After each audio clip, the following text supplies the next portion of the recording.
salle, je dois dire. Bienvenue à cette conférence intitulée « La royauté dans les séries, fantasmes ou réalité ». Alors, je ne vais pas vous présenter Stéphane Bern, je vais dire simplement quand même que c'est celui qui nous fait aimer l'histoire de France, c'est celui qui nous la fait voir différemment, qui nous fait comprendre que ce n'est pas simplement de hauts faits d'armes, que ce sont aussi des histoires personnelles, des histoires d'interaction, et c'est quand même le spécialiste des têtes couronnées et de la royauté en France. C'est celui qui connaît effectivement les vrais rouages de ce qui se passe dans les familles royales. Il est aussi, et il faut quand même le souligner, quelqu'un qui est très actif dans la défense du patrimoine français, et on ne peut que l'en remercier. Et donc, quand on a pensé, et vous le savez qu'il y a beaucoup de séries sur la royauté, lui demander d'intervenir, il a dit tout de suite oui. Fourmille de choses à vous raconter, il va vous démêler le vrai du faux, et un petit peu de vrai, d'après ce que j'ai compris, il y a beaucoup de faux. Ça c'est intéressant, c'est lui qui va vous en parler. Il va être interviewé par Benoît Laganne, qui est Télématin France 2, ainsi que une heure en série bien sûr sur France Inter, et Marianne Lévy, Télérama, 1 heure en série, et je précise que Marianne Lévy avait écrit dans Télérama un très bel article sur la royauté il y a une quinzaine de jours. Je vous laisse en compagnie de Stéphane Bern. Merci de l'accueillir.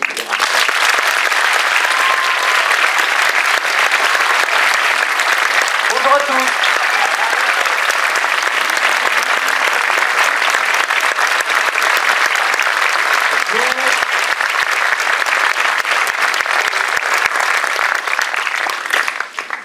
Bonjour à tous, et donc merci d'être si nombreux pour cette rencontre avec vous, Stéphane. Ça vous change quand vous êtes tout seul dans vos châteaux? C'est-à-dire oui, parce que pour tourner les secrets d'histoire, je suis assez seul en fait. Mais après, ce qu'on espère, c'est qu'il y ait du monde devant la télévision. Je suis très heureux d'être là, merci d'être si nombreux. Merci Laurence pour les mots fort aimables que vous avez eus à mon endroit. Je suis ravi de vous retrouver pour parler de notre passion commune pour les séries. Et puis c'est vrai qu'en ce moment il y a beaucoup de séries autour des familles royales, passées ou présentes. Ça dit quelque chose peut-être de notre société. Alors on a une sélection, vous avez sélectionné un certain nombre d'extraits de séries, on va les regarder, vous allez nous les commenter.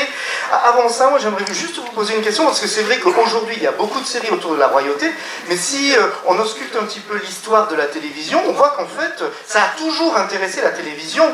Vous, du plus lointain souvenir que vous ayez, quelle serait peut-être la représentation en fiction audiovisuelle, qu'elle soit cinématographique ou télévisuelle, vous auriez de la royauté?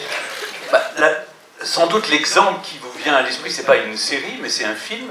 C'est le film de Marichka avec Romy Schneider sur Sissi, qui est rediffusé ad libidum tous les ans. Il y a la série des Sissi qui passe.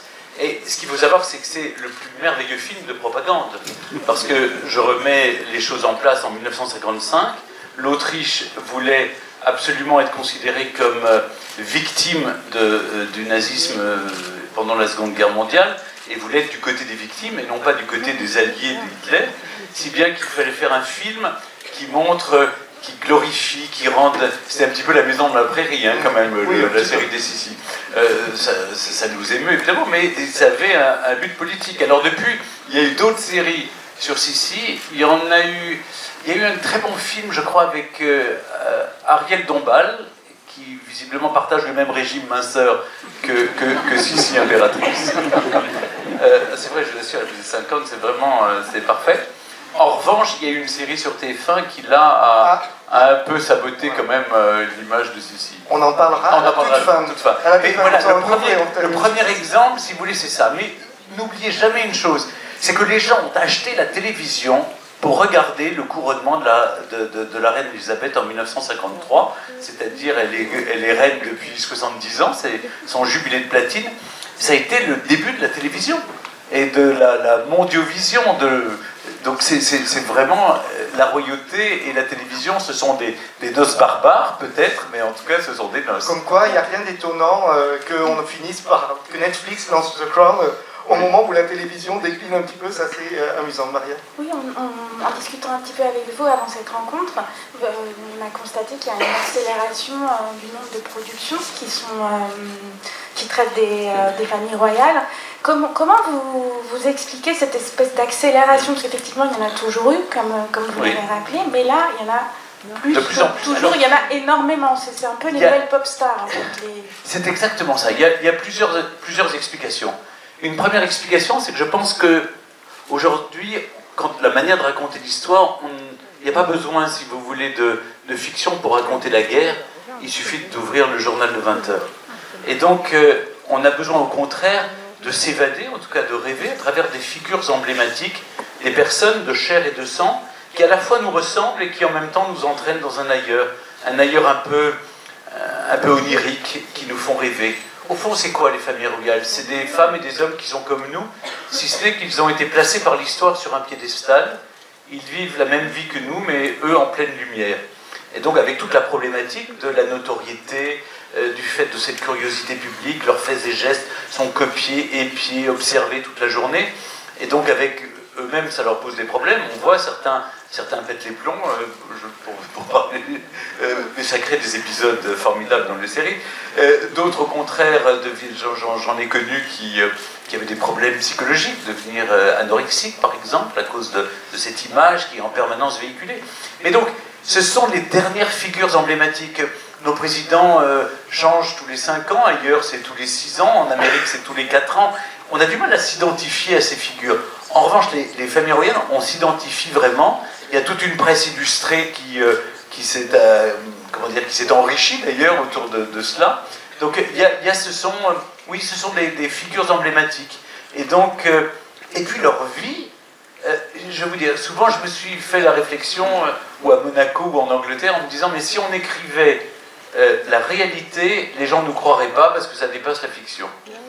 Et ben, je comprends que des auteurs et des scénaristes aient eu l'idée d'en faire des séries, parce que c'est assez prodigieux. Si ça nous plaît, est-ce que c'est aussi parce qu'on voit des familles puissance 20 000 et que nous, ce qu'on vit dans nos familles, tout d'un coup, on a sur écran beaucoup plus gros que nous, et que finalement, ça nous permet de laisser passer des choses, d'accepter finalement le faste de toutes ces histoires. Le faste, c'est un peu... Je fais un parallèle avec la religion, si vous voulez, on a besoin d'encens pour communier, vous voyez. Eh bien, c'est un peu la même chose. On a besoin de ce faste pour y croire. Vous voyez, je me souviens d'un reportage en Norvège où les gens disaient, s'ils sont tellement comme nous, on n'a plus besoin d'eux. Et donc, en fait, on les veut à la fois comme nous. Vous savez, ces monarchies à bicyclette, comme aux Pays-Bas, vous les voyez dans la rue, ils sont comme nous. Mais s'ils sont trop comme nous, on ne voit pas pourquoi, dans ce cas-là, ils ont un palais, des voitures et tout le faste qui va avec. Il y a besoin de ce faste pour qu'on y croit, pour qu'il y ait la communion de tout un peuple. Vous voyez, la monarchie la plus fastueuse d'Europe, c'est la monarchie anglaise. C'est aussi l'une des plus populaires. La reine, là j'ai vu les derniers sondages, elle est à 87% d'opinion favorable. Si vous voulez, à 96 ans, elle n'en demandait pas tant. 96. Oui, elle aurait pu avoir 1% par année de vie. Mais vous voyez, il y a quelque chose, ils vivent la même chose que nous, mais vous avez raison, puissance 1000, et surtout ils nous permettent, je les appelle les rois sommeil. Ils nous permettent de vivre tranquille, puisqu'ils vivent en pleine lumière, ce que chacun de nous vit. Alors évidemment, les factures ne sont pas les mêmes, ils ont plus ou moins, voilà, nous on a plus ou moins les moyens de les payer, mais en réalité c'est une projection de notre vie.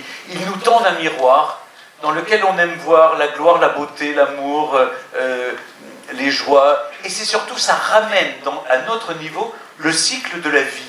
Les naissances, les baptêmes, les mariages, les divorces, les enterrements. Mais nous, ça ne nous intéresse pas, notre vie, mais on s'intéresse à la leur. J'ai toujours été étonné. Peut-être aussi, on peut s'interroger sur l'ambivalence qu'on nourrit avec ces figures, parce que, en fait, toutes ces séries, ce qu'elles racontent, c'est des déchirements intimes, c'est des frustrations, c'est des jalousies, c'est des choses que nous, on peut ressentir au sein de nos propres familles. Donc, est-ce que vous pensez que cette dimension explique aussi la popularité de ces séries? Oui, je crois. Il y a une dimension cathartique aussi, parce que on souffre avec elle. Je me souviens de la mort de Diana. J'étais assez frappé de ce que les gens me disaient dans la rue. Les gens me disaient, j'ai perdu une sœur, j'ai perdu comme une amie. Mais vous ne la connaissiez pas? Mais oui, mais c'est comme... Je dis, allez parler à votre sœur maintenant. Mais parce Parce que c'est-à-dire que ces figures font tellement partie de notre quotidien. Mettez-vous à la place d'une Anglaise, allez, de ma génération, l'inconnue que la reine Elisabeth. Les billets de banque, les timbres, les pièces de monnaie, sur les boîtes aux lettres, son portrait est partout. C'est-à-dire à la fin, ils font partie de votre vie. Vous savez un psychanalyste a fait une étude, ils ont demandé en Angleterre quel était le rêve récurrent des Britanniques. Eh bien, pour 2 tiers des Britanniques, c'est être réveillés la nuit, on frappe à leur porte, ils sont en pyjama et c'est la reine qui sonne. Et ça m'a paru tellement intéressant, vous voyez. C'est-à-dire qu'ils font partie de notre vie. Ça a d'ailleurs une influence sur les séries. Pourquoi? Parce que les gens ne font plus la différence entre ce qui est la vérité et la fiction. C'est-à-dire qu'on vous présente une série comme The Crown, on est obligé d'écrire, d'ailleurs c'est ce que le ministre britannique de la Culture a demandé, Howland, il a demandé, mais écrivez avant, ceci est une œuvre de fiction. Parce que les gens après se battaient, alors en plus maintenant il y a un déversoir commun que vous connaissez qui s'appelle Twitter, donc les gens se battaient, etc. On dit quel scandale, hein, bon. Parce que, évidemment, ils prennent ça au premier degré, mais c'est une œuvre de fiction. Donc on est obligé de le répéter parce que les gens sont persuadés que ce qu'ils voient, en plus avec un problème en Angleterre, pardon, je suis très anglophile, mais il y a des limites quand même, c'est qu'en Angleterre, on n'apprend pas l'histoire, comme vous le savez, enfin vous le savez peut-être pas, mais on n'apprend pas l'histoire. L'histoire est en option. Et donc c'est une des disciplines au bac, à condition, pour le A-level, il faut choisir l'histoire. Si vous ne l'avez pas choisi, vous n'apprenez pas l'histoire. Nous, on a un socle commun qui fait qu'on a, tous ici, un minimum de connaissances. Voilà, 1515, vous voyez, je sais que je peux vous faire confiance pour connaître les bonnes dates. Bon, bref, on a un socle commun, ce qui n'est pas du tout le cas en Angleterre. Et donc, quand ils voient la série des Tudors avec Rhys Meyers, ils trouvent tout à fait crédible. Quand, par exemple, ils font mourir une des femmes d'Henri VIII avant l'autre, pas de problème. Après tout, ils ne les connaissent même pas, toutes les 6. Donc, vous voyez, donc c'est... donc là, on touche du doigt quand même un problème de l'enseignement de l'histoire. C'est une œuvre de fiction. Mais tout de même, nous-mêmes, on a ce rapport avec les fictions sur les familles royales, on pense que c'est une forme de vérité. Mais du coup, ça pose aussi un questionnement du point de vue de la responsabilité des scénaristes. Et si c'est la seule manière d'apprendre l'histoire, et comme vous le soulignez, il y a beaucoup de choses qui sont inventées ou exagérées, ou... c'est quand même problématique du point de vue de l'impact. Mais vous touchez du doigt un vrai problème sur tout ce qui est pas seulement les séries, mais les films historiques. Je sors du cadre, je donne 2 exemples. Premier exemple, vous avez tous vu peut-être le film Marie-Antoinette de Sofia Coppola. À un moment, on vient déranger la reine à table pour lui dire « Madame, la comtesse de Provence vient d'accoucher ». La pauvre comtesse de Provence, elle aurait adoré avoir des enfants, mais elle n'en a jamais eu. C'est sa belle-sœur, la comtesse d'Artois. Et un jour, il se trouve que je rencontre Sofia Coppola, qui avait pris plein d'historiens français les plus pointus comme conseillers. Hein. Et je lui dis, mais Sofia, expliquez-moi pourquoi vous avez fait accoucher la comtesse de Provence. Elle me dit, parce que mon film est américain, Provence, ça fait rêver les Américains. Je ne vais pas plus loin, parce que moi, l'Artois, ça me fait rêver aussi. Et donc, vous voyez comment on peut distordre l'histoire. C'est quand même faux. Ou quand les Américains ont traité le masque de fer, et vous avez Louis XIV qui est là, jeune homme, devant un portrait qui est celui de son arrière-petit-fils dans le dos. Et ça gêne personne, vous voyez. Donc, oui, il y a une responsabilité. Moi, quand je vois des films comme ça où j'entends un problème, ça commence par l'appellation. Vous parlez au roi de France, vous lui dites sire, vous ne dites pas majesté. Si vous dites majesté, moi je coupe. Parce que je sais que déjà, ils se sont plantés, vous voyez. C'est-à-dire que s'ils se sont plantés déjà au moment de lui dire bonjour, vous imaginez pour le reste. Donc c'est vrai qu'on aimerait que les conseillers historiques, alors je sais qu'ils ont un problème, c'est qu'ils ne sont pas toujours écoutés dans les séries. Et là, dans les séries dont on va parler, il y en a qui sont plus ou moins... c'est fait exprès, c'est volontairement qu'on distord un peu la réalité pour l'amener avec quelque chose qui vous est propre. Si on parle à un moment de Victoria, c'est un regard très féministe sur la reine Victoria. Si on regarde The Crown, c'est volontairement, surtout la dernière saison, une attaque en règle contre les conservateurs anglais, et particulièrement Margaret Thatcher. Donc, si vous voulez, on se laisse porter par ses propres émotions, ses propres idées, et ça finit par tirer la vérité historique ailleurs. Alors, vous avez super bien teasé toute la rencontre. Vous avez cité quasiment tous les titres. C'était le hors-d'œuvre. Et on va commencer par les Tudors. On va regarder un extrait et ensuite on va commencer à démêler justement le fantasme de la réalité.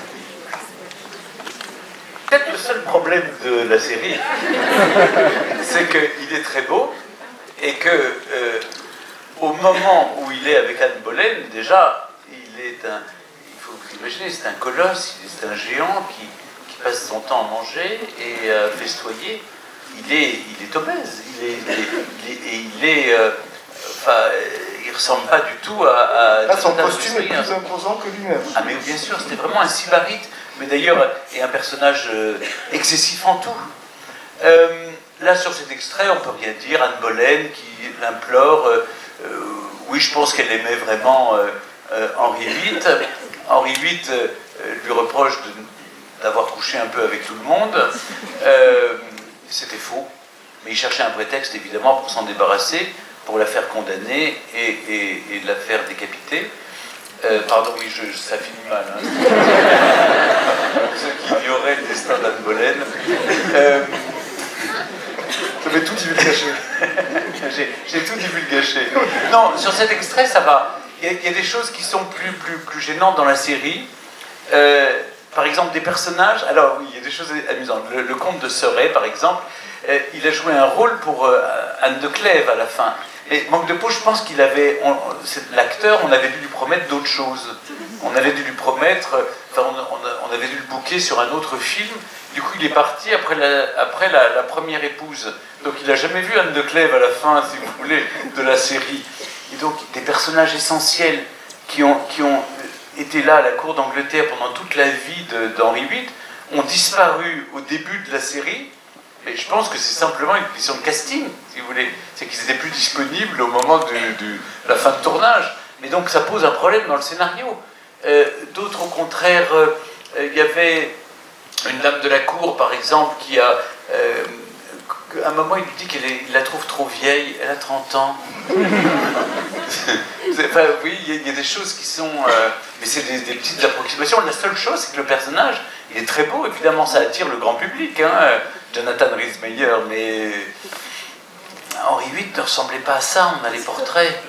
Mais justement, est-ce que vous pensez qu'à l'époque, il y avait déjà, bon, c'est manifeste dans les familles royales aujourd'hui, mais il y a cette espèce de storytelling permanent public.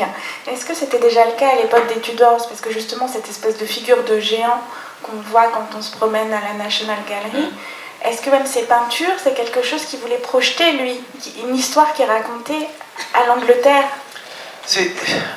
J'avais fait un livre il y a quelques années sur les portraits de cour, la peinture en majesté. Le peintre doit être suffisamment fidèle pour qu'on reconnaisse le modèle et suffisamment flatteur pour ne pas avoir des ennuis. Donc vous voyez la différence. Mais les portraits d'Henri VIII tout de même montrent un géant. Un homme qui était truculent, qui avait... Aujourd'hui, maintenant, beaucoup de psys se penchent sur son cas parce que je pense qu'il avait des... il avait des petits problèmes psychologiques, cet homme-là. Puisque, bon, on ne décapite pas 2 de ses 6 épouses comme ça. Là, en l'occurrence, il reprochait à Anne Boleyn, ce qu'il ne dit pas dans la série, c'est de ne pas lui avoir donné un héritier mâle. Et l'autre erreur aussi, c'est qu'en permanence, on parle d'Élisabeth et de Marie, les deux premières filles, l'une avec Catherine de Bragance, qui était sa première épouse, donc à cause d'elle, évidemment, en divorçant, il a quitté la religion catholique, il a créé la religion anglicane. Donc pour Catherine de Bragance, ils ont eu Marie Tudor, et puis ensuite, il a eu Elisabeth Tudor. D'ailleurs, il y a Becoming Elizabeth qui va être diffusé, c'est ça ce soir. La chose, c'est qu'en fait, il voulait un héritier mâle. Et il n'a jamais considéré ces 2 filles comme des princesses. Il n'a pas eu le choix à la fin, mais il ne les a jamais considérées comme des princesses. C'est aussi une erreur peut-être un peu historique. Mais vous savez, oui, le storytelling, là, dans la série, il faut vendre l'histoire. Et puis à l'époque, il fallait qu'il justifie tous ses actes criminels. Donc il y a aussi une façon de raconter l'histoire. Mais une chose m'a toujours frappé, à l'intérieur des familles royales, c'est qu'on se moque du qu'en dira-t-on. C'est qu'ils sont assez libres du regard des autres. Alors après, vous avez derrière des directeurs de communication, des gens, grands maréchals de la cour, ce que vous voulez, qui courent après pour essayer d'arranger le truc, mais ça sort toujours. Il n'y a pas de scandale, si vous voulez, qui n'ait été rendu public. Alors que les affaires ténébreuses d'autres dirigeants sont toujours restées ténébreuses. Là, on finit par tout savoir, parce que et puis ils écrivent, ça rentre immédiatement dans les archives, qui sont publiées 60 ans plus tard, donc ils n'ont aucun problème avec la vérité. Quand les Tudors, la série, arrive, on a l'impression qu'il y a quelque chose qui se passe dans la série, justement une autre façon de représenter, justement, tout à l'heure on évoquait la notion de pop star. Là, j'ai l'impression que c'est à ce moment-là que la série historique commence à ressembler presque à un joli clip, vraiment ultra contemporain. Comment vous l'avez perçu, ce genre de série, à ce moment-là? Et comme vous. C'est-à-dire au moment où ça arrive, je me dis, tiens, il se passe quelque chose dans la série historique et royale, c'est que tout d'un coup, d'abord il y a un casting. C'est-à-dire on prend les meilleurs, ou en tout cas ceux qui sont bankable, comme on dit, ceux qui vont pouvoir attirer le public. Et puis ensuite, il y a des décors. On met les moyens. Moi, ce qui me fascine, c'est que alors, ils n'ont pas Hampton Court, ils n'ont pas... mais on trouve le château qui ressemble. J'ai tourné moi-même dans les châteaux d'Anne Boleyn. Ça fait la blague. Hein, on s'y croit vraiment. Et puis, comme les Anglais aussi, comme nous, aiment beaucoup leur patrimoine, ils acceptent très volontiers d'ouvrir les portes. Donc tout d'un coup, vous avez des décors, des costumes, vous avez des acteurs de premier plan qui passent du cinéma aux séries. Et là, vous dites, il se passe quelque chose. Et on raconte une histoire. Alors, après, on peut la critiquer. Là, moi, je suis là pour séparer le bon grain de l'ivraie. Mais je veux dire, j'ai pris un plaisir fou à regarder les Tudors. C'est un peu comme notre série, je mets en parallèle Versailles, si vous voulez, où là aussi, c'est une grande fresque passionnante qui est passée sur Canal, vous l'avez peut-être vu. C'était superbe. Ils parlaient très bien anglais, d'ailleurs, à Versailles, à cette époque. Ah oui, c'est incroyable. Non seulement ils parlaient anglais, mais ils passaient leur temps à coucher. Hein.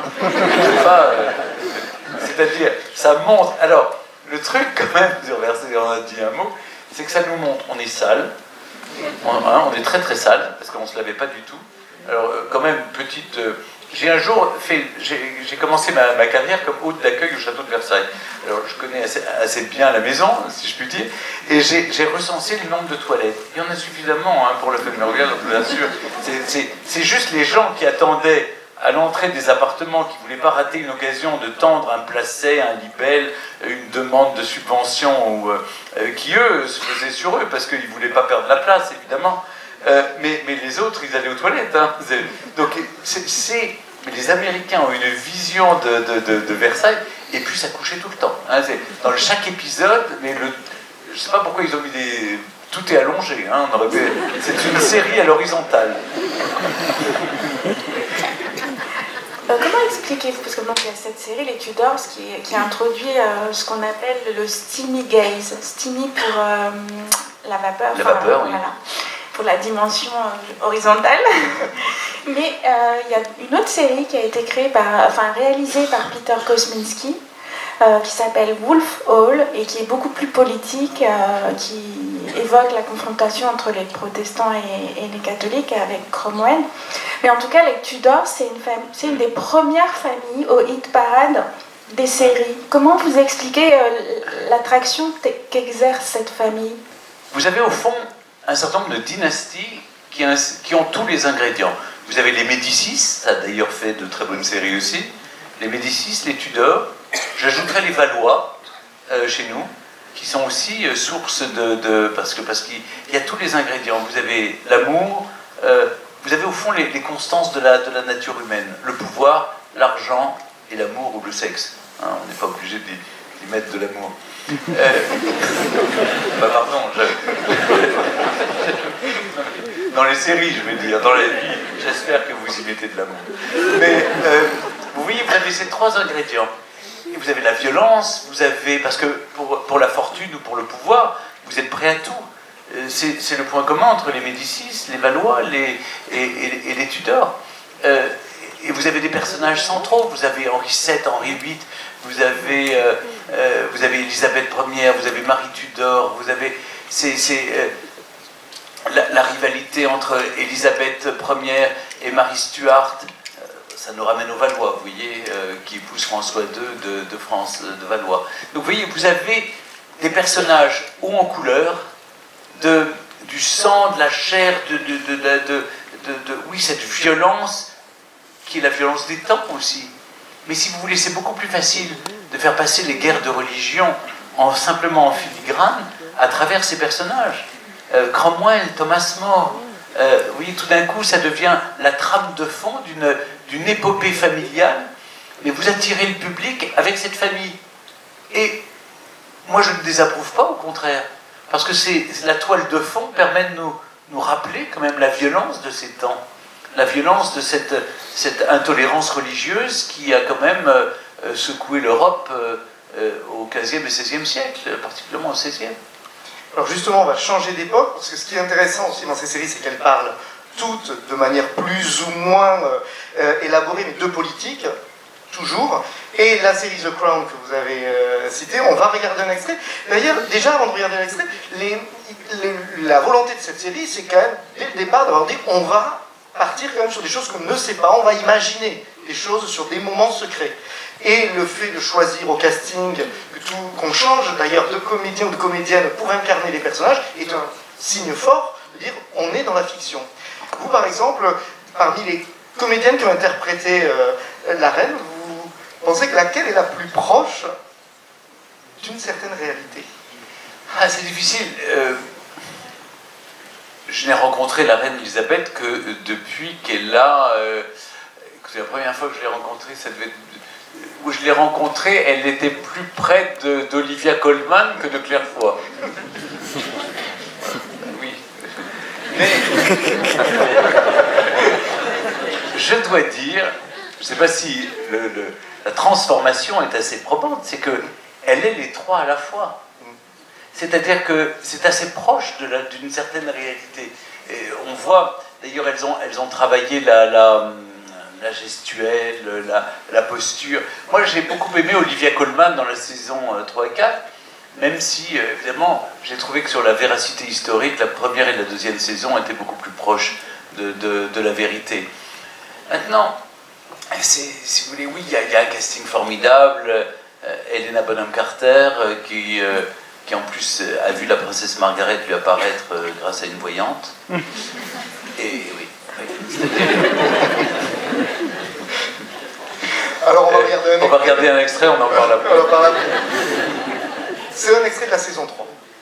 Ah. Là, c'est une scène où on voit bien qu'on est quand même complètement dans la fiction, mais on est à des endroits différents. Toute cette scène est fictionnée, il y a quelques éléments vrais. Oui, la princesse Margaret est allée aux États-Unis faire une visite au président Johnson. Oui, elle a dansé avec lui à la Maison-Blanche. Elle ne l'a jamais embrassé.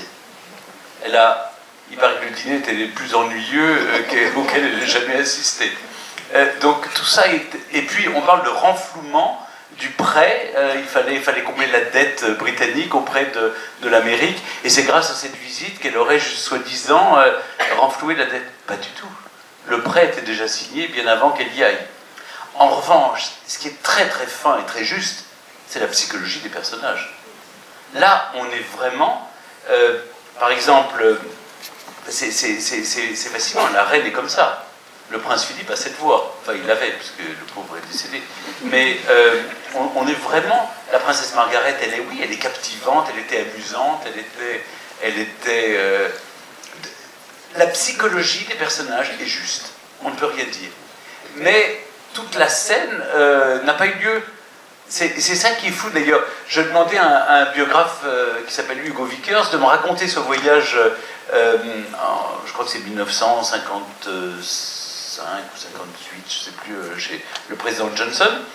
Et il me dit, c'est de toutes les visites d'un membre de la famille royale aux États-Unis, c'est la visite qui a eu le moins d'effets, qui a été entourée d'absolument aucune presse.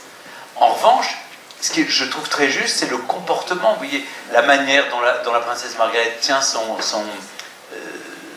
verre, la manière dont elle fume, tout ça est copié, mais vous n'imaginez pas. Je pense qu'il y a un travail d'acteur extraordinaire. C'est-à-dire, la manière. Parce que, enfin, moi qui l'ai connue aussi, oui, elle buvait, et pas de doute, elle buvait. Enfin, elle buvait, oui, enfin. Elle fumait, elle buvait, quoi. Est-ce qu'elle ne joue pas justement un rôle clé? Parce que assez longtemps quand même, à l'époque de Brigitte Bardot, enfin de toutes ces stars de cinéma, les stars c'était les stars de cinéma. Et puis il y a cette espèce de mouvement de bascule qui fait qu'aujourd'hui les stars sont les membres de ces familles. Est-ce que Margaret ne joue pas un rôle clé justement dans... Oui, vous avez raison, elle a été la Brigitte Bardot de la famille royale anglaise, bien sûr. Elle était ravissante, il y avait une histoire à raconter puisqu'on lui a interdit d'épouser Peter Townsend, le capitaine Peter Townsend, au sortir de la guerre parce qu'il était divorcé. Pourtant c'était un as de l'aviation, un héros de la Seconde Guerre mondiale, mais ça a fait un tel scandale. On a demandé à tous les membres du Commonwealth s'ils étaient d'accord, ils ont dit non.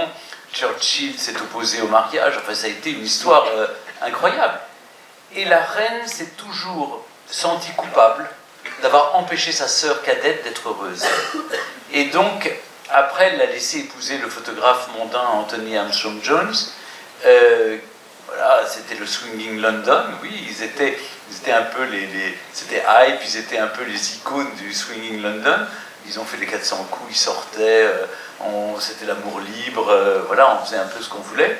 Bon, ça, ils ont fini par divorcer en 1976, mais c'est une histoire pathétique finalement, mais c'est vrai qu'il y avait tous les ingrédients pour faire la une de Paris Match de l'époque déjà, vous voyez, c'était... Oui, elle était un peu la Brigitte Bardot avec ses bonheurs, ses malheurs, et on racontait ça, c'était déjà une série, mais dans les journaux. Donc là, maintenant, c'est porté à l'écran, et c'est assez juste, oui. Et justement, le Swinging London, toute cette pop culture, à quel moment les Windsor s'approprient la pop culture? Ce qu'ils ont fait, je me souviens de la cérémonie d'ouverture des Jeux Olympiques, je crois qu'il y a la reine qui descend, alors c'est pas la reine évidemment, je pense, enfin, je sais pas, peut-être. Non mais elle s'est prêtée au jeu. Oui, oui. Bonsoir Mr. Bond, quand même, il arrive chez elle à Buckingham, et puis ensuite ils prennent l'hélicoptère, évidemment elle atterrit, si je puis dire, et là, on la voit dans la tribune, mais il faut avoir l'idée de faire ça.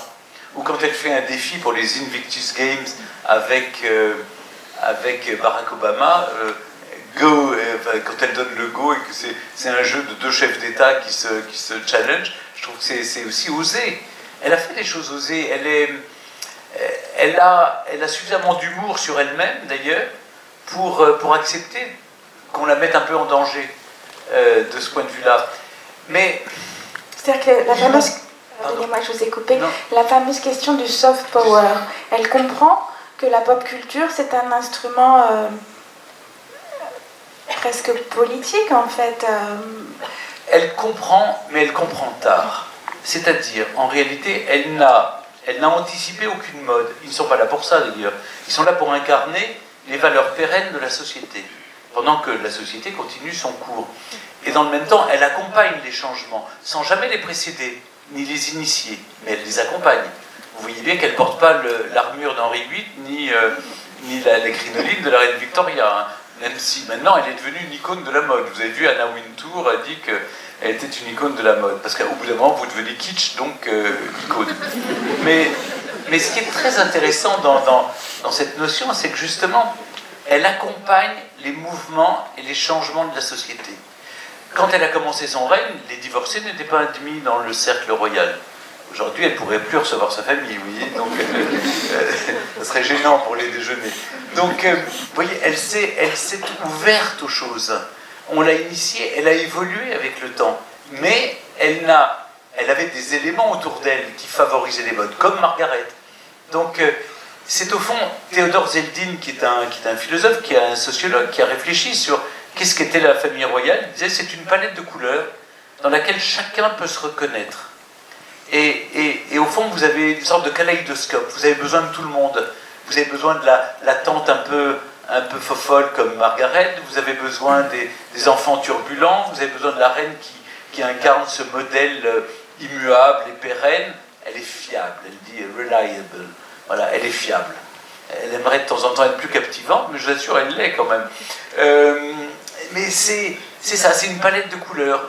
Et donc c'est facile après pour la série d'aller chercher toutes ces couleurs, parce que ça raconte toute la société. Et à la fois cette évolution de la reine dans cette société qui bouge, est-ce qu'au fond ça n'explique pas tout simplement qu'aujourd'hui Netflix puisse faire une série de son vivant sur elle, justement. On ne lui a pas demandé son avis.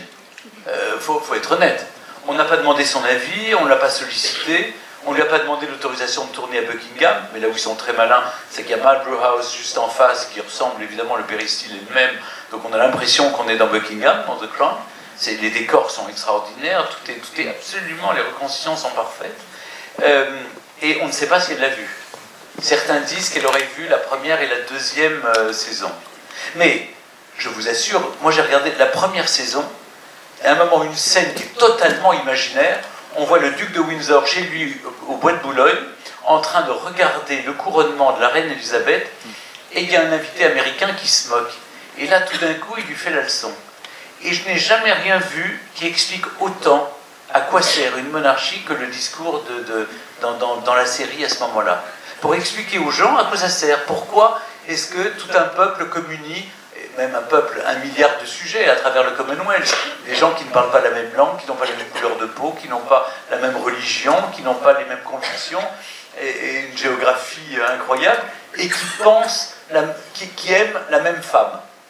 Parce qu'elle est au-delà de la femme, elle est un symbole. Ce qu'il ne faut jamais oublier, c'est que quand vous la rencontrez, c'est une femme normale, enfin une femme, oui, c'est une grand-mère charmante qui vous pose des questions, elle est adorable, vraiment. Puis tout d'un coup, avant que vous l'approchiez de très près, vous êtes un peu impressionné parce que c'est un mythe vivant quand même. C'est-à-dire cette femme qui est là depuis 70 ans, qui est sur tous les billets, de toutes les pièces, son portrait est partout, elle est iconique. Et donc, la série, évidemment, elle a accepté, tout le monde lui en parle, mais les Anglais ont pris ça pour la vérité historique. Alors je me répète, la psychologie est superbement bien analysée, les personnages sont là. En revanche, les faits sont faux. On est parti d'une photo de Margaret dansant avec le président Johnson, c'est-à-dire la tête d'une épingle, et on en a fait un roman, tout un épisode entier. Et toute la série, saison 3 et saison 4, c'est ça. On prend un fait minime. Je vous donne un exemple. Je me souviens très bien, dans les années 80, fin des années 80, on a retrouvé 2 cousines éloignées de la reine qui étaient dans un asile psychiatrique et qu'on avait fait disparaître des registres du Biox. Le Biox, c'est un peu le bottin mondain. Enfin, elles avaient disparu de la généalogie, si vous voulez. Eh bien, dans la série, Margaret semble accuser sa sœur, la reine, et d'avoir sciemment fait disparaître les cousines. Mais personne n'était au courant des cousines.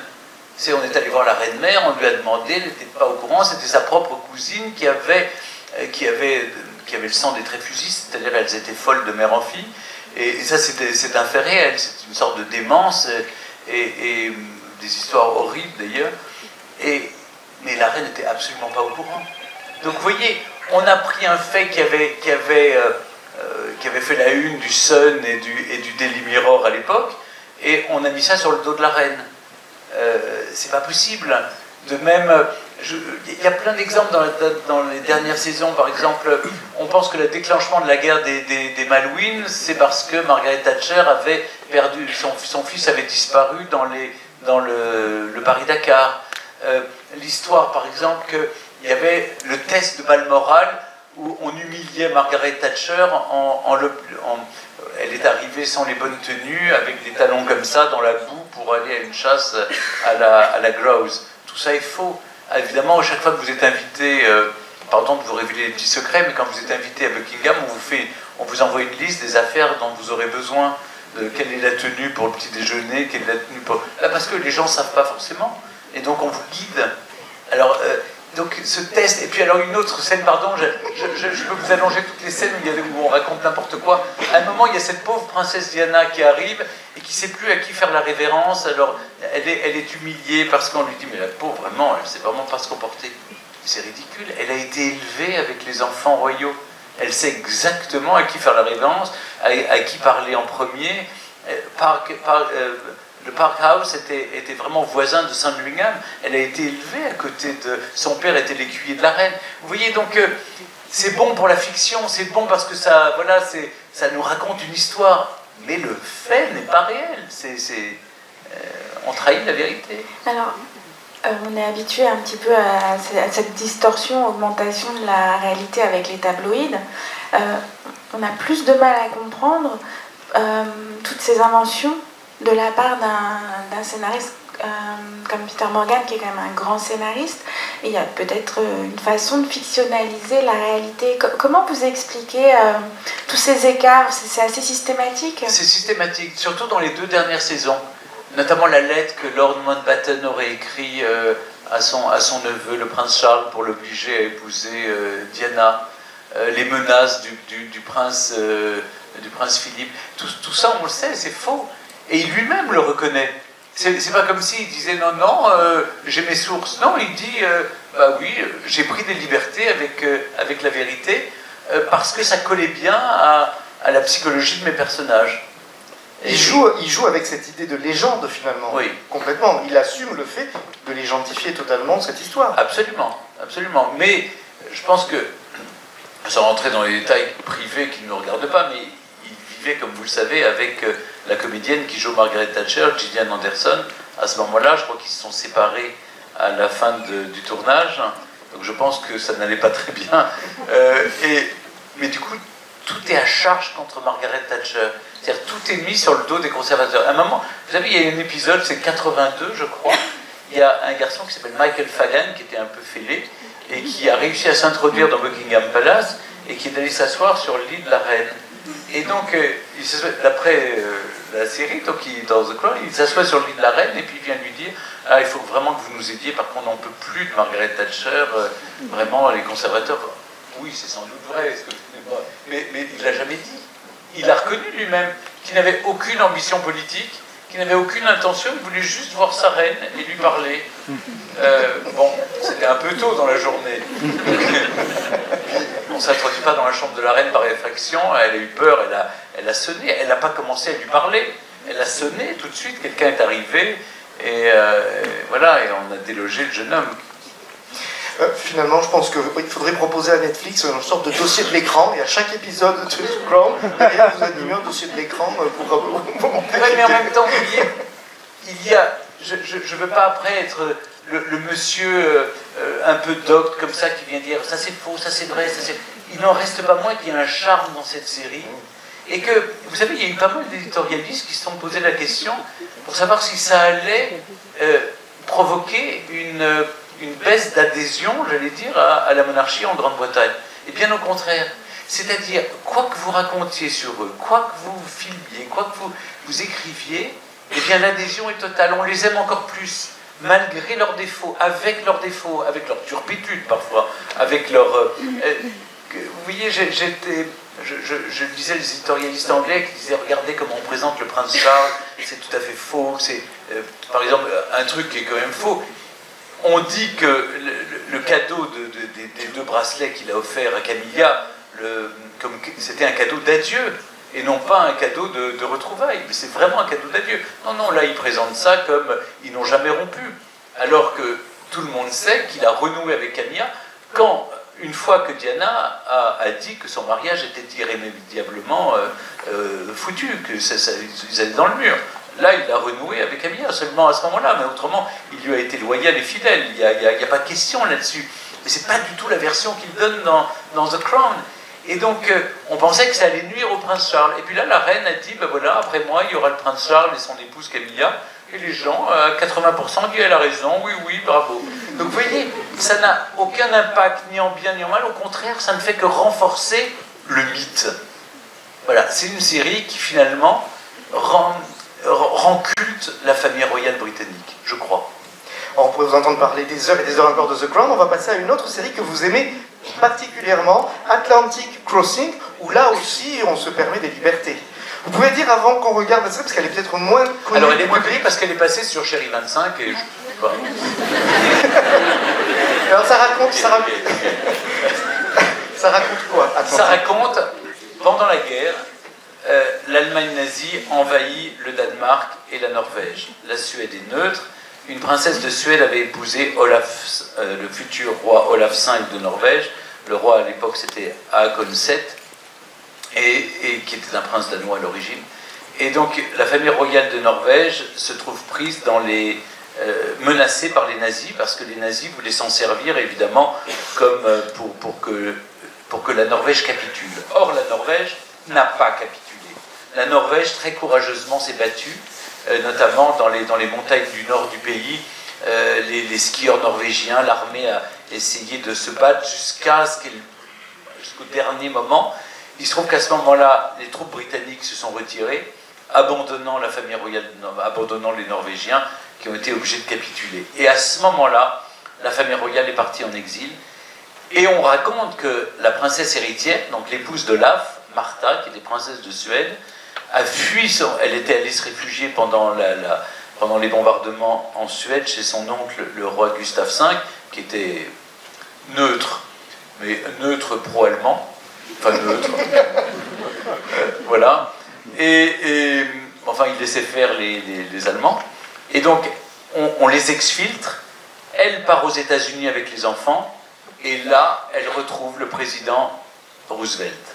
Et elle arrive à convaincre le président Roosevelt de rentrer dans la guerre et de venir nous sauver pendant la Seconde Guerre mondiale. Alors, c'est vrai qu'elle a eu une influence, mais vous préférez que je développe ou on regarde l'extrait? C'est comme vous voulez. Voilà, j'ai planté le décor. Martha de Norvège aurait convaincu Roosevelt. Elle aurait tellement plu au président Roosevelt qu'il aurait eu un crush. Et plus si affinité, mais là, je n'étais pas sous le lit. Alors c'est difficile à dire qui a convaincu Roosevelt d'entrer dans la guerre. Mais j'ai connu d'autres versions. Par exemple, alors, pour remonter aux origines, le président Roosevelt avait un peu comme moi une passion pour les familles royales, voyez-vous. D'ailleurs, il s'appelait Delano Roosevelt. Et il prétendait que Delano, c'était Delannoy. Et qu'il était donc famille à la célèbre famille aristocratique belge Delannoy. Et d'ailleurs, le prince Félix de Luxembourg lui avait offert un tableau représentant le château de Delannoy. Et il l'avait mis dans son bureau. En disant, voilà, la maison de famille. Donc il avait une passion pour les familles royales. Et particulièrement, il attirait à lui, pendant la guerre, tous ces souverains qui étaient en exil, qui refusaient de capituler et qui animaient la résistance depuis Londres, depuis Washington. Et il y en a une autre dont il était tombé follement amoureux, c'était Charlotte de Luxembourg. J'avais fait un secret d'histoire sur elle, et d'ailleurs il lui écrivait « Dear Lottie, my dear Lottie ». Donc il avait vraiment un lien d'affection, et elle a convaincu les Américains. Alors elle n'a pas convaincu Roosevelt, elle est allée convaincre les Américains sur le terrain. Elle faisait des tournées triomphales pour expliquer pourquoi les Américains qui ne voulaient pas devaient entrer dans la guerre pour nous sauver pendant la Seconde Guerre mondiale contre l'invasion nazie. Alors l'histoire de Martha, oui, elle est allée, elle a fait partie de ces femmes qui ont impressionné le président Roosevelt, qui, rappelons-le, était quand même pas très fidèle à Léonore. Elle non plus d'ailleurs. Il a d'abord commencé avec sa secrétaire. Il y a eu une série, je ne sais pas si c'est une série ou un film, ça s'appelle Week-end Royal, je crois. Hein, c'est un film. Où là, c'est la visite du couple royal britannique, et là, on voit qu'il a une relation très particulière avec sa secrétaire. Puis ensuite, il a eu une autre... il avait des liaisons, mais plutôt régulières d'ailleurs. Surtout quand il avait été victime de la poliomyélite et qu'il était coincé dans son fauteuil. Il y a une jeune femme qui s'occupait vraiment de lui quand Éléonore s'occupait d'elle. Enfin, des causes féministes, disons. Avec une autre femme d'ailleurs. Sans vous dévoiler les secrets d'alcôve, mais enfin c'est dans les livres. Hein, je veux pas... ce que je vous raconte là n'est pas... est connu. Mais ça, c'est la réalité. Alors, que Martha de Norvège lui ait tapé dans l'œil, certainement. Maintenant qu'il ait eu une relation personne n'y croit. En tout cas, c'est un sujet tabou en Norvège. Ce qui est vrai, c'est que, oui, la famille royale a animé la résistance à l'ennemi nazi. Et ce que j'ai trouvé formidable dans la série, c'est justement toute la partie comment vous décidez, au moment où les nazis vous envahissent, si vous allez tomber dans le bon camp ou le mauvais camp. Comment résister ou capituler? Partir en exil pour incarner la résistance, ou au contraire rester pour vous sentir prisonnier et rester avec votre peuple? Ma raison me dit de partir, mon cœur me dit de rester. C'est un peu ça. C'est-à-dire partager le sort. Et vous voyez comme l'histoire est cruelle après. Léopold III de Belgique a fait le choix de rester avec son peuple. Il est passé pour un traître et un félon. Wilhelmine des Pays-Bas, Haakonseth de Norvège, Charlotte de Luxembourg sont partis en exil, animer la résistance depuis Londres et Washington. Ils passent pour des héros. Vous voyez, donc, qui peut dire quel choix on ferait? D'ailleurs, on le voit, l'actualité brûlante que nous suivons, c'est quel camp? C'est difficile de partir, incarner la résistance depuis l'étranger, ou rester et résister jusqu'au bout. Tant qu'on n'est pas en situation, c'est difficile. Et je trouve que cette série montre bien cela. En plus, elle est chez son oncle, Gustave V de Suède, et Gustave V lui interdit de faire de la politique, il veut être neutre, il veut s'entendre bien avec les Allemands. En même temps, ça n'empêche pas de recueillir en Suède tous les Juifs qui fuyaient du Danemark. Il faut quand même lui rendre cette justice. Mais vous voyez, je trouve que cette série pose une problématique intéressante. Alors le reste, après la romance avec Roosevelt et Martha, après c'est de l'anecdote. Mais j'ai trouvé que la série était bien faite. En tout cas, c'est le plus gros budget d'une série norvégienne. Là, ils ont mis des dizaines de millions sur le table. Et avec dans le rôle du président Roosevelt, un comédien très connu américain qu'on a vu notamment dans Twin Peaks. Oui, et Eleanor est superbement bien campée. C'est vraiment elle. Hein. Alors il y avait d'autres extraits, je pense qu'on ne va pas pouvoir tout montrer, parce qu'il est peut-être temps de vous entendre poser des questions à Stéphane, si vous avez des questions. Et il y a déjà deux mains qui se lèvent, donc je ne sais pas qui a été le plus rapide, le monsieur là ou la dame juste derrière, mais vu que le micro va être plus proche de vous, madame, c'est madame qui l'emporte. Et après monsieur, voilà. Bonsoir, bon après-midi. Alors, j'ai adoré The Crown, et j'imagine que vous aussi. Vous aimez beaucoup la monarchie anglaise, et vous faites beaucoup d'animation dessus. Je ne peux pas m'empêcher de penser, de constater les souffrances psychologiques de la famille royale via la série, ou via même certaines vérités que fournissent parfois les tabloïds, car on a de la vérité dans les mensonges et des mensonges dans la vérité, et on ne sait plus trop où nous en sommes, mais on peut que constater que ces personnes qui sont ultra riches n'ont pas grand-chose à envier aux personnes qui font des téléréalités, qui sont plutôt ultra pauvres et parfois manipulées. Et je me dis qu'on devrait se questionner sur notre rapport là-dessus, sur notre regard, car finalement j'ai le sentiment de voir un peu un zoo humain des fois, des gens qui sont dans des lieux clos et qui ont le devoir de correspondre à certains codes de société, à tout le regard des autres, et en fait c'est pas un terrain un peu malsain pour se développer en tant qu'humain. Donc je me questionne sur l'avenir de la monarchie, l'avenir des égalités, en fait. Si ça ne montre pas un peu les inégalités sociales dans leurs extrêmes, et si on n'a pas tout intérêt à ce que finalement les choses trouvent un semblant d'équilibre. Difficile de répondre. La richesse n'a rien à voir on est au-delà de la richesse. Là, c'est une famille royale qui a 1000 ans d'histoire. Et qu'est-ce qui plaît dans l'histoire de la famille royale britannique? C'est que ce sont des figures sacrificielles. ils ont l'habitude comment dire, d'être dégustés au petit déjeuner. Alors, vous avez ceux qui ont cette carapace qui fait qu'ils résistent. La reine, par exemple, elle était élevée dans le sérail, son mari l'avait été tout autant, ses enfants étaient élevés dans le sérail. C'est plus compliqué pour les pièces rapportées. C'est plus compliqué aussi pour un garçon comme Harry, qui a des souffrances psychologiques de la mort de sa mère, etc. Et puis son épouse américaine, qui voulait juste profiter de la notoriété, et qui n'a pas pensé qu'il y avait un prix à payer. Un jour, une princesse de la famille royale d'Angleterre m'a donné la règle, c'est la règle des 3 L. On lèche, on lâche et on linge. Et donc, il faut s'y habituer. Vous commencez, les gens vous trouvent que vous êtes ce qu'on a fait de mieux sur Terre. Puis ensuite, ils vous abandonnent parce qu'ils ont trouvé une autre victime.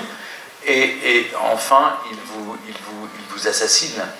Mais tout ça est vous parlez de souffrance psychologique, vous avez sans doute raison. En réalité, ça a toujours été, c'est-à-dire qu'ils sont faits pour ça. Je parlais de figures emblématiques. Alors, ils sont faits pour ça, c'est horrible à dire. Mais personne n'est fait pour ça, vous avez raison. Mais j'essaie de...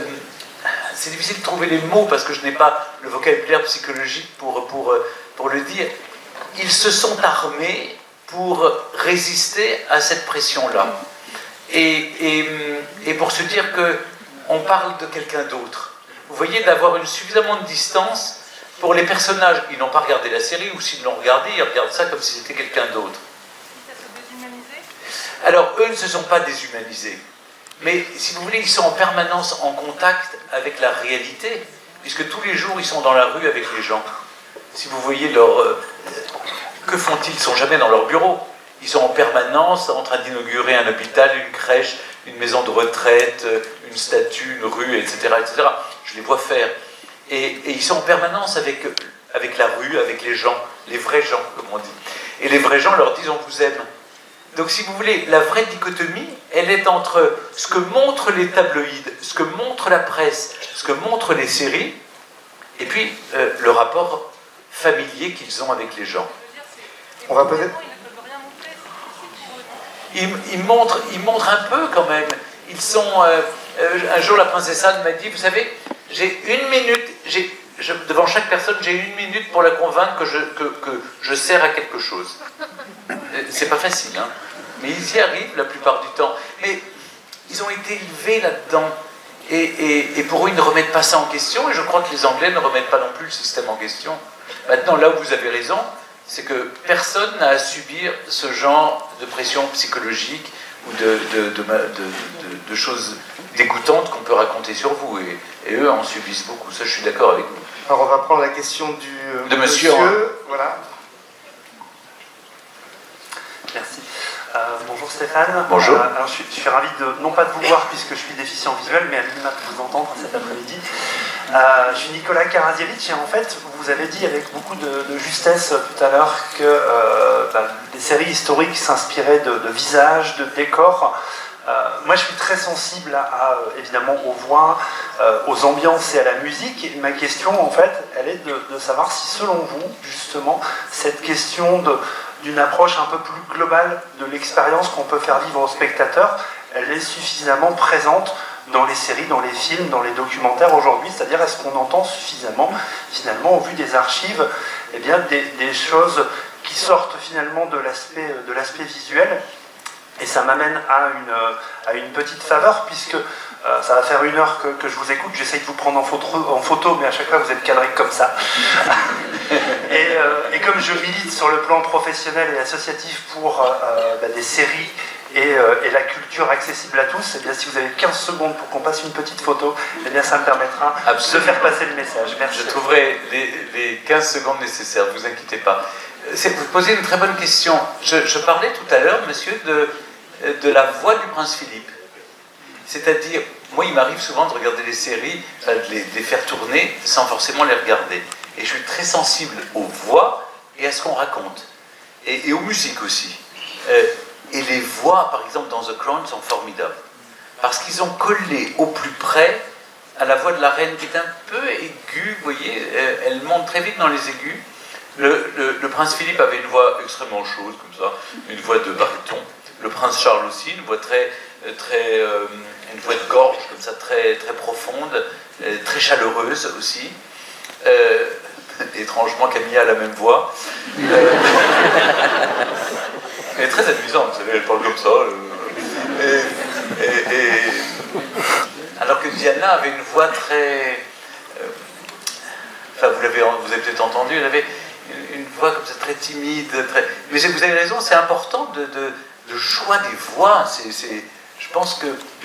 J'ai l'impression que dans The Crown, ils ont choisi les comédiens aussi pour leur voix, pas seulement pour leur ressemblance physique. Et d'ailleurs, certains ont raconté qu'ils avaient forcé aussi la voix pour atteindre, en écoutant des heures de discours, pour justement coller au plus près.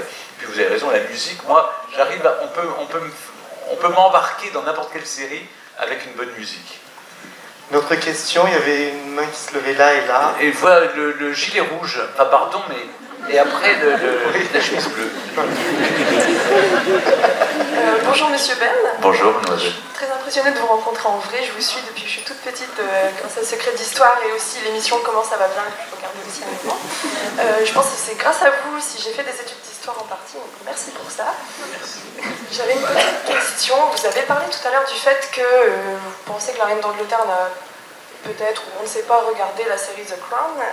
J'aimerais savoir si, selon vous, est-ce qu'il serait possible que, si par exemple, en regardant la série, il y a quelque chose qui choque la famille royale, est-ce que vous pensez que ça pourrait donner lieu à un scandale ou quelque chose vraiment qui serait mal vu, en fait, vu les représentations qu'on peut faire parfois qui sont fausses, du coup, dans la série, un peu maladroite. Merci d'abord pour l'hommage, et ensuite je vais répondre à votre question. On ne sait jamais si la reine a regardé tous les films qui ont été tournés sur elle. Je pense à The Queen, par exemple. C'est le film voilà, qui est fabuleux, d'ailleurs, qui raconte très bien le lendemain de la mort de Diana. On ne sait pas. On ne sait pas si elle a regardé The Crown. Par contre, les conseillers en communication l'ont regardé, la série. Et eux ont manifesté leur désapprobation. Il y a eu pas mal de scandales d'ailleurs autour de The Crown. Le ministre de la Culture a été obligé d'intervenir pour dire attention, je demande à Netflix d'indiquer que c'est une œuvre de fiction, première chose. Deuxième chose, il y a des amis du prince Charles, par exemple, dont on parle dans la série lors de l'avalanche qui était à Closters en Suisse dans la saison 4, je crois. On voit par exemple le meilleur ami du prince de Galles meurt dans une avalanche et on raconte toute une histoire. Et la veuve a écrit publiquement dans les journaux en disant « Mais je vous interdis de parler comme ça de mon mari et de la famille royale, vous avez trahi la vérité historique. » Donc là, ça a été un scandale aussi, parce qu'elle avait vraiment vécu les événements. Donc elle pouvait témoigner que c'était absolument faux.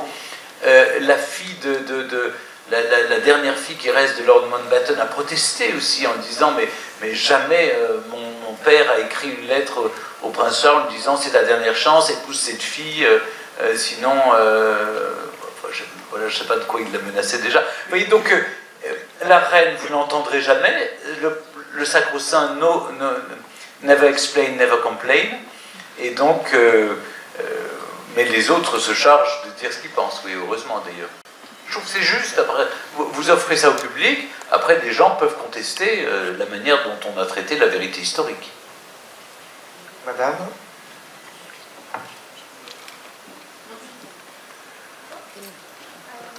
Je sais pas si on m'entend. Okay. Bonjour. Bonjour. J'aurais une question par rapport au film Spencer. Je ne sais pas si vous l'avez vu, oui. Mais je voulais savoir ce que vous pensez de la représentation de Lady Diana, notamment le parallèle qui est fait avec Anne Boleyn.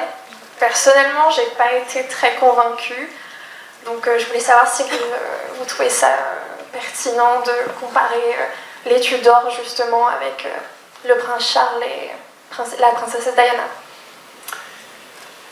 J'ai beaucoup aimé le film Spencer, par ailleurs, parce qu'il y avait une ambiance, une atmosphère. Il y a énormément de choses fausses, évidemment. Vous imaginez bien que on ne dit pas à Diana, tel jour vous mettez la robe jaune, tel jour la robe verte. Enfin, non, évidemment, tout ça est faux. Et puis alors, le parallèle avec Anne Boleyn, je ne l'ai pas compris non plus. Pour une raison simple, c'est que si on avait mis un livre d'histoire sur le lit de la princesse de Galles pour qu'elle le lise, mais elle ne l'aurait jamais lu. j'ai eu la chance de la rencontrer quelques fois. Elle aimait plein de choses, mais certainement pas l'histoire. Donc, mais ça n'enlève rien à ses mérites, si vous voulez. Ça a été, voilà, j'ai eu la chance de l'accompagner dans un voyage ou deux humanitaire. Et je peux vous dire qu'elle se passionnait pour les gens, elle se passionnait pour vous raconter. Là où c'est très mal raconté, c'est que l'histoire de cette jeune femme est terrible parce que sa mère l'a abandonnée quand elle était enfant. Ça, c'est en filigrane, puisqu'il y a la maison de famille, vous savez, quand elle retourne dans la maison, je ne veux pas dévoiler le film non plus, pour ceux qui iraient le voir, mais oui, elle a été abandonnée par sa mère. Et c'est à partir de ce moment-là qu'elle a commencé à avoir des crises, et des crises de boulimie, d'anorexie, des désordres. C'est pas après son mariage, contrairement à ce que The Crown veut nous faire croire. Ça a commencé par l'abandon de sa mère. C'est quand même incroyable, une mère, c'est rare, vous êtes élevé par votre mère, parce que votre mère vous abandonne pour partir avec un autre homme. Et donc ensuite, elle a été toujours insécure, elle ne se sentait pas... Et elle a trouvé la force de s'aimer dans le regard des autres. Et en aidant les autres, quand elle a pris conscience qu'elle pouvait aider les autres. Et l'un des déclics, ça a été en 84, je crois, lorsqu'elle était aux États-Unis, qu'elle est allée voir les ravages du sida, qu'elle a embrassé cet enfant qui était malade du sida. Et ça a fait beaucoup aussi. Puis ensuite, les mines antipersonnelles, c'est devenu un combat. Donc j'ai eu la chance de pouvoir voir, moi je l'ai connue en 87, 88, et jusqu'à la fin, je l'ai croisée encore en juillet 97, juste avant son accident de voiture. Et ce qui me frappait chez elle, c'est que c'est dans les souffrances des autres qu'elle trouvait l'écho à son propre mal-être et qu'elle réussissait à le résoudre. Et tout ça n'est pas dans le film. Dans le film, on voit une fille caractérielle qui veut juste emmerder sa belle famille et qui veut se venger parce qu'elle est malheureuse. Mais bon, le film est joli par ailleurs, mais c'est pas la vérité. Mais c'est très difficile de convaincre les gens de la vérité. Vous voyez, ça c'est quand Diana est morte, je me souviens, j'étais sur tous les plateaux télé, et vous avez du mal à expliquer ce que vous avez vécu avec les gens, ce qui est la vérité, parce que les gens, parce que les médias ont véhiculé une image qui vous est familière et qui est différente. Ah ben c'est son mari qui l'a quitté. Non, enfin pardon, mais c'est plus compliqué que ça. Et donc il n'y a pas la place pour la nuance. Alors que dans une série, il devrait y avoir davantage la place pour la nuance. C'est pour ça que moi qui adore The Crown, je leur en veux d'avoir raté la saison 4 et de l'avoir manqué de nuance. On va prendre une ou deux questions encore, mais on ne pourra pas toutes les prendre malheureusement. On a encore 5 bonnes minutes.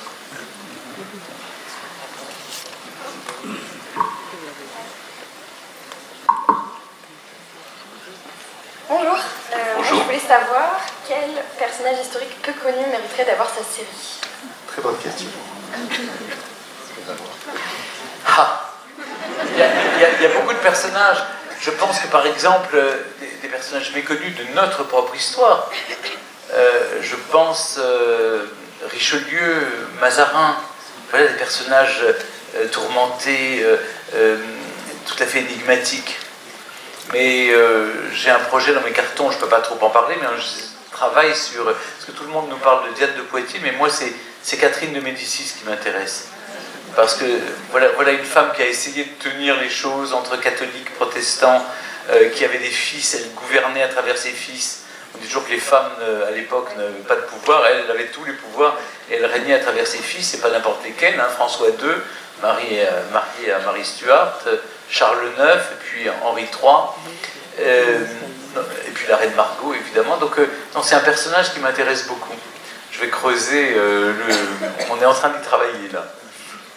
Mais ça m'intéresse. Alors une dernière question.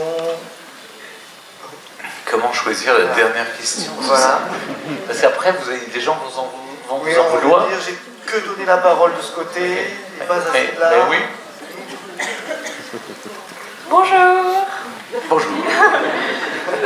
Déjà, merci d'être là. Je vous adore. Je suis super fan. Et alors, j'avais une question. Je vais m'en rappeler dans un instant. Excusez-moi. C'est la pression. La pression, l'émotion, la pression. Oui, voilà.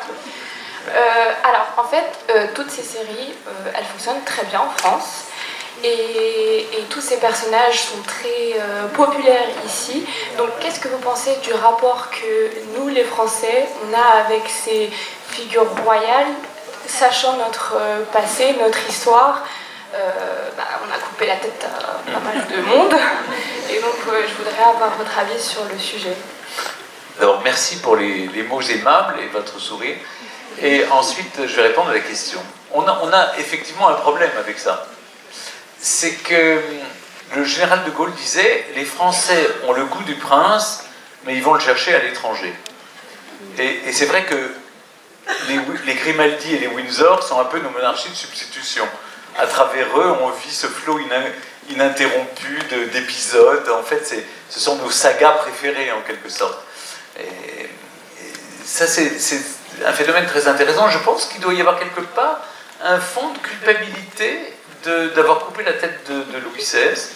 Pourquoi? Parce qu'on veut donner au président de la République, le président de la République a plus de pouvoir que n'en avait le roi, et on le met sur un piédestal comme s'il était un roi. D'ailleurs, on voit par exemple, moi qui travaille sur les monarchies européennes, nous vivons dans une république profondément monarchique, et les autres sont dans des monarchies profondément républicaines, où l'équilibre des pouvoirs, je pense notamment à... on revient toujours vers le peuple dans toutes les monarchies européennes pour les référendums, pour en permanence. Il y a notamment les élections, c'est à la proportionnelle, par exemple, et ce qu'on n'a pas à nous. Donc il y a un côté jupitérien et un peu monarchisant, en tout cas, de notre République, qui est l'héritage de cela, étrangement, alors qu'on a... Donc oui, on a un rapport très particulier avec tout ce qui touche à la monarchie, c'est-à-dire que les gens achètent Paris Match, Gala, Point de Vue pour lire les histoires de famille royale, moi le premier, et dans le même temps, on aime bien avoir un roi qui on coupe la tête tous les 5 ans, vous voyez, c'est assez... ou pas d'ailleurs. Mais ça m'interpelle, parce que je vois que dans les monarchies européennes, moi je suis à moitié luxembourgeois, et donc, quand je suis dans mon autre patrie, à Luxembourg, on a une famille souveraine, que les gens aiment naturellement, on ne se pose pas la question, vous voyez, puis en même temps, on est très soucieux, est-ce qu'on a voté pour telle chose, vous voyez, on revient tout le temps vers les électeurs, donc c'est une monarchie très républicaine.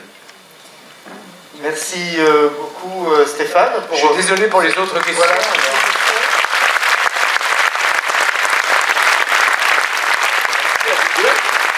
Applaudir parce que c'est un phénomène